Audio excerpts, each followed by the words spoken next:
Olá pessoal, vamos falar hoje de forças resistivas, forças que resistem à movimentação, forças que seguram, que dificultam a movimentação. Vamos falar de atrito e resistência nos fluidos, tá certo? Assunto importante, hein? Vamos começar pelo atrito. Nessa parte 1, eu vou falar do atrito. O atrito é devido à existência de aspereza nas superfícies. Quando as superfícies vão deslizar uma sobre a outra, o que acontece? Há uma aspereza em cada uma delas. Essas asperezas são diferentes, né? Geram, digamos, reentrâncias diferentes que se engancham umas nas outras, dificultando então a movimentação. Vamos dar uma olhadinha. Eu tenho um bloco de borracha aqui em cima do concreto. Quando a gente faz uma ampliação de um pontinho ali, né, de contato entre o bloco de borracha e o concreto, a gente vai observar que realmente as asperezas existem ali, tá? E elas não vão estar enganchadinhas umas nas outras, né? Se fossem duas superfícies bem lisas, não existiria atrito. Mas aí existe, né? Elas vão se enganchar quando eu tentar movimentar aquele bloco de borracha em cima do concreto.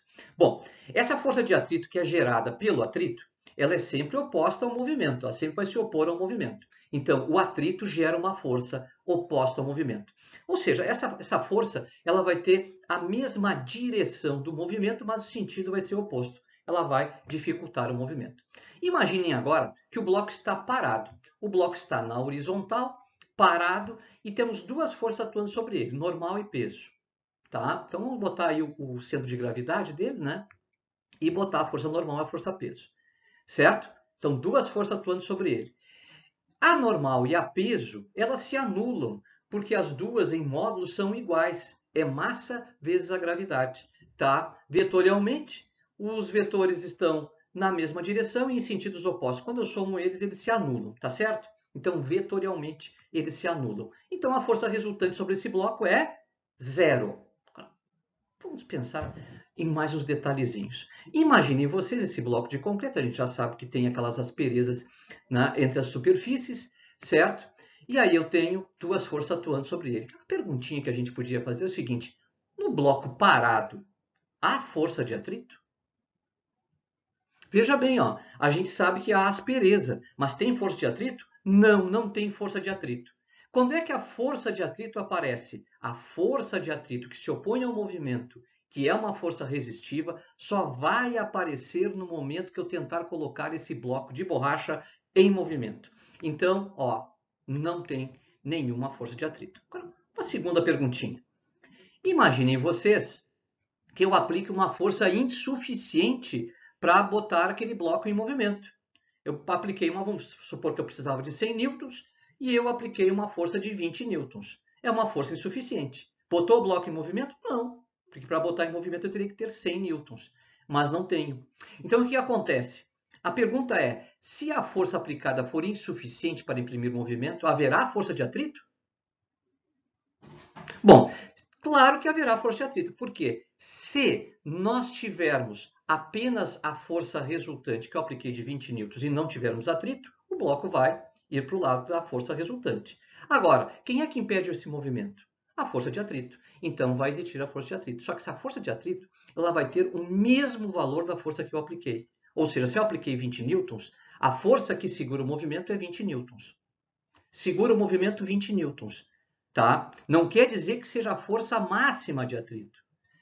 Mas veja bem, eu não posso ter uma força de atrito que seja a força resultante. Nunca a força de atrito é resultante, porque o atrito nunca é capaz de colocar um objeto em movimento. Então isso é importante do atrito, né? Atrito não coloca o objeto em movimento. Atrito restringe o movimento.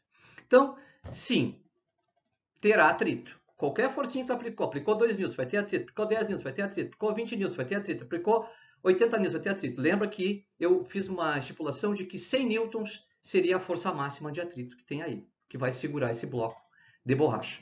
Tá? Sim, terá. O módulo será igual, o sentido oposto, a mesma direção, mas sentido oposto, tá? Para ter força resultante nula. Vamos tentar entender melhor essa história da força de atrito. A força de atrito é uma força de resistência. Ela tenta impedir o movimento de ocorrer. Por quê? Por causa das asperezas, né? Por causa dos enganchamentos que ocorrem lá em nível microscópico das estruturas que se engancham e geram, então, uma força que resiste ao movimento. Eu não consigo colocar em movimento de forma tão fácil. Vamos fazer uma suposição. Supõe que eu tenho um bloco de borracha e que para colocá-lo em movimento eu tenho que aplicar quanto? 100 newtons. Tá? Na realidade, eu tenho que aplicar um pouquinho mais de 100 newtons. Né? Por quê? Porque eu estou julgando que a força de atrito estático máximo é de 100 newtons. Então, a força que segura, que impede o movimento máxima é 100 newtons. A gente chama de atrito estático porque está parado. Tá? O objeto está parado. Tá? Então, a força que vai atuar contrária ao movimento é o atrito estático. O máximo é 100 newtons. Agora, vamos lá. Eu apliquei 50 newtons ao bloco de borracha. Pergunta, ele entra em movimento? Qual será o valor da força de atrito? Pegou a ideia? Ele entra em movimento? Vai dizer, não. Para entrar em movimento, professor, tem que ter mais de 100 newtons. Se fosse 100,1 newtons, entraria em movimento.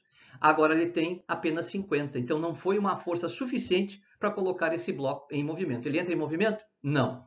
Qual será a força, será o valor da força de atrito? Tá? A força de atrito vai ser exatamente igual a 50. Isto é importante que a gente observe, tá? Aqui, ó. Vamos lá. Ó, a força de atrito vai ser igual à força aplicada. Ou seja, ela não vai ser de 100 newtons. Se ela fosse 100 newtons, teríamos uma força resultante para a esquerda, o bloco começaria a andar para a esquerda pelo atrito. E o atrito, lembra, é uma força que nunca coloca nenhum objeto em movimento, certo? Então, a força resultante vai ser zero. Ó, tem 50 para a esquerda, 50 para a direita, né? Tem a força normal para cima e a peso para baixo. Somando as quatro, anula-se todas as forças aí. Esse objeto continua parado, esse bloco de borracha continua parado. Qual será a força de atrito? Então, 50 newtons. Tá? Isso é muito importante. Para entrar em movimento, eu tenho que superar essa barreira, esse muro chamado força de atrito estático. Esse atrito estático ele vai variar de zero, um pouquinho maior que zero, claro, né? Até o valor de 100 newtons. Ele vai segurar o movimento. E ele vai ter um valor variável, gente. O atrito estático ele é variável. Se tu aplicar 20 newtons, o atrito estático vai ser 20. Se aplicar 30, vai ser 30. Mas vai ter um valor máximo. Qual é o valor máximo nesse nosso exemplo? 100 newtons. Muito bem. Ó, vamos apagar aqui. Apagar esse quadro, prof. Vamos apagar esse quadro. Pega a borracha para apagar o quadro. Tem que pegar a borracha. Opa, peguei a borracha. Olha aí, ó. Apaguei o quadro. Certo? Vamos lá. Caso 2. Eu aplico uma força de 105 newtons ao bloco de borracha. Bom, no exato instante da aplicação, qual será o valor da força de atrito? Aí tu vai pensar, bom, professor, eu apliquei 105. 105 já é maior que 100. Tá? Esse bloco vai entrar em movimento. Tá? Perfeito. Mas no exato instante em que eu aplico os 105 newtons, ele não vai estar em movimento ainda, ele vai iniciar o movimento logo após, não é verdade? Então, a força de atrito naquele exato instante é de 100 newtons. Nós vamos ter uma força resultante de 5 newtons para a direita e esse bloco vai se movimentar para a direita, claro, tá? Mas no instante, antes de entrar em movimento, aí nós temos a força máxima de atrito desse objeto, que seria a força de atrito estático.